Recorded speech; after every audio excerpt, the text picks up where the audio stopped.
시편 30편 봉독하겠습니다. 오 주여, 내가 주를 드높이리니 이는 주께서 나를 높이셨으며 내 대적들이 나를 이기고 기뻐하지 못하게 하셨음이니이다. 오 주 나의 하나님이여, 내가 주께 부르짖었더니 주께서 나를 고쳐주셨나이다. 오 주여, 주께서 내 혼을 음부에서 끌어내셨고 주께서 나를 살아있게 하시어 나로 구렁으로 내려가지 않게 하셨나이다. 오늘 3절까지만 참고하겠습니다. 이 3절의 말씀 가운데 다윗은 하나님께서 자신을 위해서 하신 일들을 감사하면서 참 하나님을 드높이는 찬송하는 이런 장면입니다. 대개 5가지인데, 첫째는 하나님께서 그를 높이셨다. 1절에 있죠. 하나님이 그를 높이셨다. 또 두 번째로 하나님께서 그의 대적들이 그를 이기고 기뻐하지 못하게 하셨다. 세 번째는 하나님께서 그를 고쳐주셨다. 치유했다. 이런 얘기죠. Heal me 그랬습니다. 고쳐주셨다. 그리고 네 번째는 혼의 생명뿐만 아니라 육체적인 그러한 생명도 주셨다. 3절에 육체적인 생명도 주셨다. 나를 살아있게 하셨다. 그리고 5번째로 하나님께서 그가 지옥에 가지 않게 해줬다. 그 구렁으로 가지 않게 하였다. 이 5가지를 참 응답하신 하나님께 감사드리며 하나님을 송축하며 높이는 그러한 기도입니다. 이 기도는 오늘날 신약시대 성도들에게도 동일하게 참 적용될 수 있는 그러한 기도입니다. 왜냐하면 다윗에게 하신 하나님, 동일하신 하나님께서 우리에게도 그렇게 하셨습니다. 그러나 이렇게 하신다는 것이 반드시 처음부터 그런 것이 아니라 고난을 겪다가 반드시 마지막 가서는 이렇게 하신다. 하나님이 높이셔도 처음에는 겸손하게 낮추시고 그 다음에 높이신다. 그래서 사도 베드로를 통해서 하나님의 능하신 손 아래 겸손하라. 때가 되면 너를 높이리라 그러십니다. 하나님 앞에 완전히 낮아질 때 높이신 하나님. 독생자 예수 그리스도도 참 저 땅 아래까지 낮아지는 그러한 겸손함으로 끝까지 자신을 비우시고 내려셨을 때 그를 지극히 높여서 하늘에 있는 것이나 땅에 있는 것이나 땅 아래에 있는 모든 것들이 그의 이름에 무릎을 꿇게 했다. 이렇게 말씀했죠. 그 다음에 대적들이 그를 이기고 기뻐하지 못하게 하셨다. 다윗은 참 오랫동안을 사울의 손, 또 아들의 손을 피해서 항상 쫓겨다니는 신세였습니다.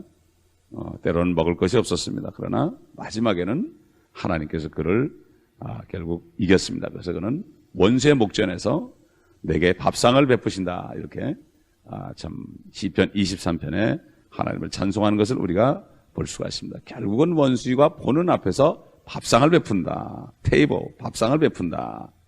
이렇게 우리 개혁성경에는 상을 베푼다 그러니까 무슨 어떤 뭐 상장을 주는 걸로 알고 있지만 거기 테이블입니다. 밥상입니다. 참 항상 쫓겨다니면서 어려움을 겪었지만 원수들은 먹지 못하고 나중에 밥상을 베푸시는 하나님이다. 그 다음에 2절에 보면 고쳐주셨다. 사실 우리가 때로는 병이 들 때도 있습니다. 성도들이 병이 들 때도 있죠. 하나님께서 모든 병을 고치신다 그렇습니다. 그러나 평생을 병을 고치지 못할 수도 있습니다. 그러나 결과적으로 주님이 오실 때는 이 육신을 벗어버리기 때문에 다 고침을 받는 것을 알 수가 있습니다. 그리고 네 번째로 혼의 생명뿐만 아니라 육체적인 생명도 주셨다. 참 이 장수의 복, 이것도 굉장히 중요하죠. 그래서 어린아이들이 부모에게 공경하면 참 장수하고 땅에서 잘 된다. 이런 축복을 줬습니다. 이 육체적인 생명, 육신의 생명도 상당히 중요하죠. 육신의 생명 가지고 있는 동안에 마음껏 주님을 찬양할 수 있습니다. 어려운 가운데서 하는 찬양이 복된 찬송이죠. 물론 천국 가면 누구나 다 찬양하게 돼 있죠. 그러나 이 땅에서 어려움에도 불구하고 주님을 믿으면서 앙망하면서 하는 찬송, 이거 귀하기 때문에 그런 삶을 살면서 오래 사는 것은 좋죠. 그러나 하나님을 믿지 않으면서 오래 사는 삶은 저주죠. 결국 다섯 번째로 우리 그리스도인들도 절대로 예수 그리스도를 믿은 사람은 지옥에 가지 않게 해주시죠. 이 다섯 가지가 결국은 우리 모든 성도들에게, 신약 시대 성도들에게도 마땅히 우리가 주님을 드높이며 찬양할 기도의 제목인 것을 우리가 알 수가 있습니다. 때로는 우리가 대적들 때문에 슬픔을 볼 수가 있죠. 또 우리가 슬퍼하고 눈물을 흘릴 때 대적들이 미소를 지을 수 있습니다. 사도 바울이 빌립보 1장에 보게 되면 자신이 감옥에 갇혔었습니다. 감옥에 갇혔는데 그를 박해하는 자들이 즐거워했습니다. 사실 밖에 있는 사람이 이 바울을 향하여서 저가 저러니까 감옥에 갇혔지 그러면서 그들은 복음을 전했습니다. 예? 그럴 때 사도 바울은 빌립보서 1장 28절에 반대하는 자들로 인하여 아무것도 두려워할 것이 없나니 이것이 그들에게는 정녕 멸망의 징표며 너에게는 구원의 징표니 이는 하나님께로부터 나온 것이라 이렇게 얘기했습니다. 그리고 빌립보서 1장 15절로 19절 그 감옥에 갇힌 바울이 현재하는 장면입니다. 참 자신을 시기하며 자신을 이단이라 그러고 자신이 감옥에 갇힌 것을 고소하게 생각하면서 그러면 그렇지 우리가 정말 참단이지 너는 이단이니까 감옥에 갇혔지 이런 식으로 하는 사람들을 향해서 빌립보교회 성도들에게 이렇게 증거합니다. 어떤 사람들은 심지어 시기와 다툼으로 그리스도를 전파하며 또 어떤 사람들은 선한 뜻에서 전파하니 저들은 나의 갇힘에 고난이 더해질 줄로 짐작하여 순수하지 못하게 다툼으로 그리스도를 전파하나 이는 내가 복음을 지키려고 세우심을 받은 줄 알고 사랑으로 전하느니라. 그러면 무엇이냐? 가식으로나 진실로나 무슨 방법으로든지 하든지 전파되는 것은 그리스도니 이것으로 내가 기뻐하며 앞으로도 기뻐하리라. 이는 내가 이것이 너희의 기도와 예수 그리스도의 영의 공급으로 나를 구원에 이르게 할 줄 알기 때문이라.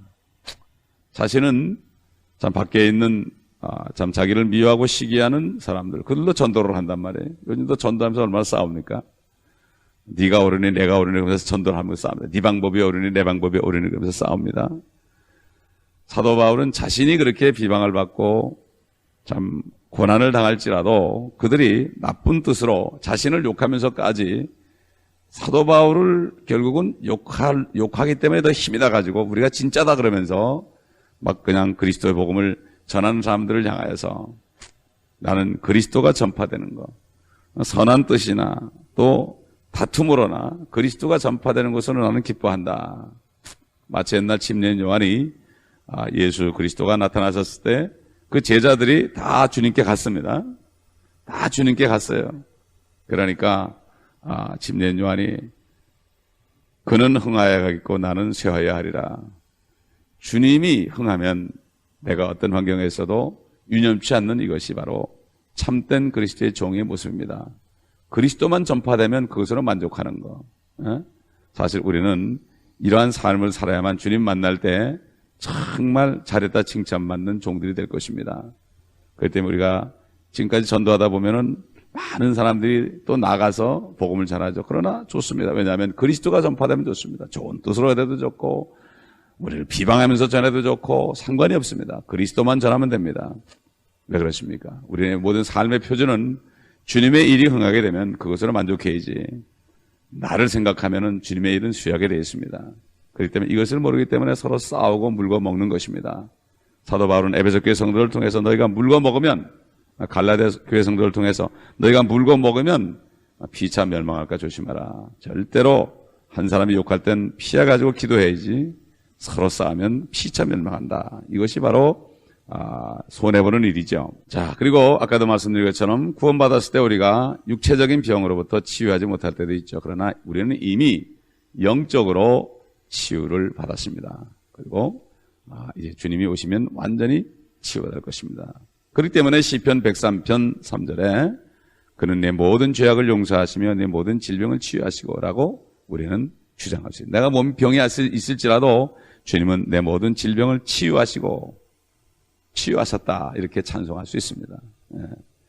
참 하나님의 뜻을 이루기 위해서 모든 일이 합력하여 선을 이루십니다. 하나님을 사랑하는 자, 그 목적에 따라 부르심을 입은 자들에게는 모든 일이 합력하여 선을 이루기 때문에 때로는 질병 가운데 있으면서도 주님을 찬송하고 또 연약한 사람들에게 하나님의 능력을 증가할 수 있는 기회도 주실 수 있죠.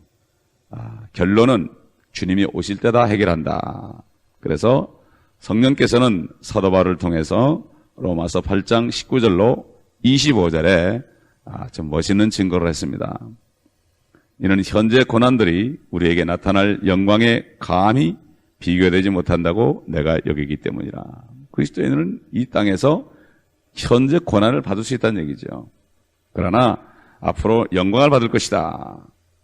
이는 피조물이 간절한 기대를 가지고 하나님의 아들들이 나타날 것을 기다리고 있습니다. 이는 피조물이 허무한 데 굴복하는 것은 자의가 아니요 오직 소망 가운데 그것들을 굴복케 하시는 그분 때문이니라.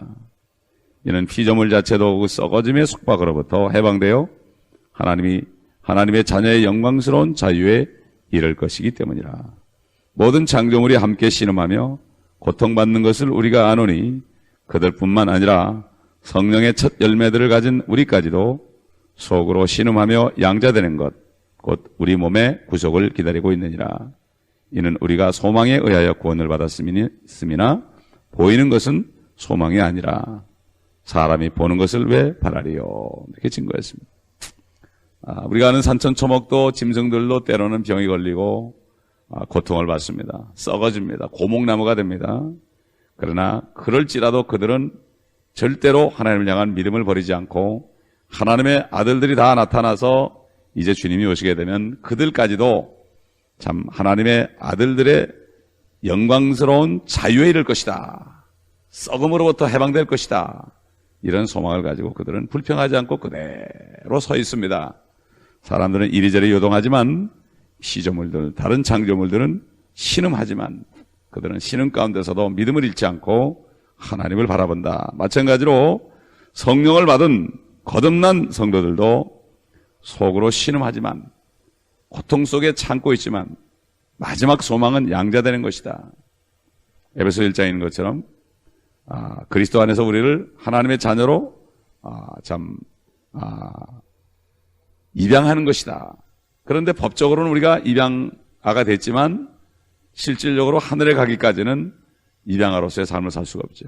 그렇기 때문에 이 땅에는 마치 홀트 양자회에서 양자가 돼가지고 사인을 받았지만 아직 한국에서 어려움을 겪고 있는 아이들처럼 이 미국에 와서 참 새 부모를 만나서 잘 살 그런 소망 속에 있는 것처럼 우리도 마찬가지로 이 땅에 있지만 앞으로 하늘에 계신 하나님 아버지의 품으로 그런 가는날까지 우리가 기다리는 것은 결국 몸의 구속을 기다린다. 우리 썩을 몸으로부터 빠져나가서 주님 오실 때 변화돼서 영생체를 갖는 이런 소망을 가진 것이다. 이 소망이라는 것은 앞으로 될 것이요 보이지 않는 것이지 현실은 소망이 될 수 없다.